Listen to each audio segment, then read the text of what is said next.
exploring the principle of constraints, a creative thinking perspective. Welcome to the Universal Principles podcast. Today, we're diving into a fascinating concept, the principle of constraints.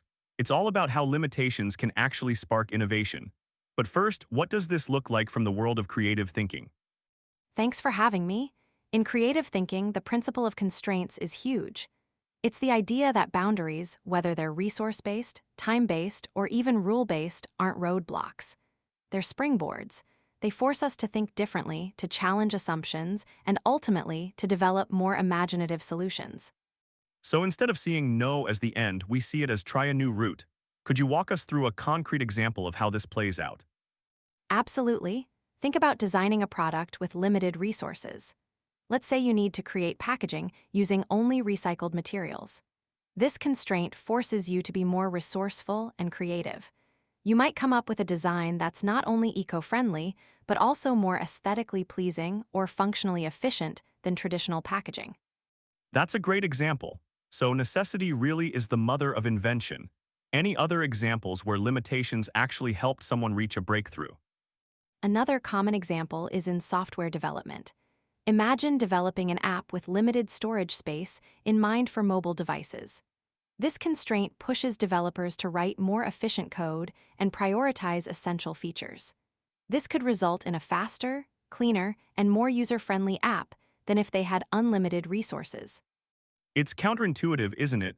You'd think more freedom would lead to better results, but it sounds like constraints can really sharpen the focus. Does this principle apply outside of just product design and tech? Oh, definitely. Take the field of technarchaeology, for instance.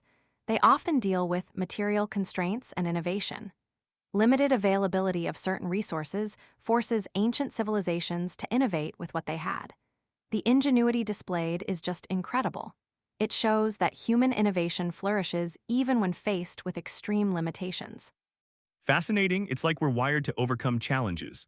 So, how can our listeners practically apply this principle of constraints to their own lives, whether it's at work or in their personal projects? 3 quick tips. First, intentionally impose constraints on yourself. If you're writing, limit your word count.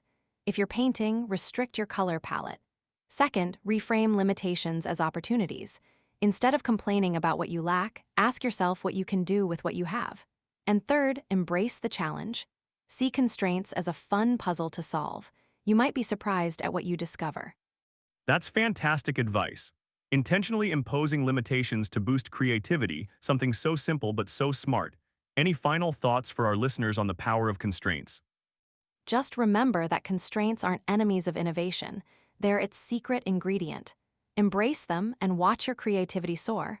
Thanks for having me. A big thank you for sharing your insights. And to our listeners, keep exploring those universal principles. Join us next time on Universal Principles.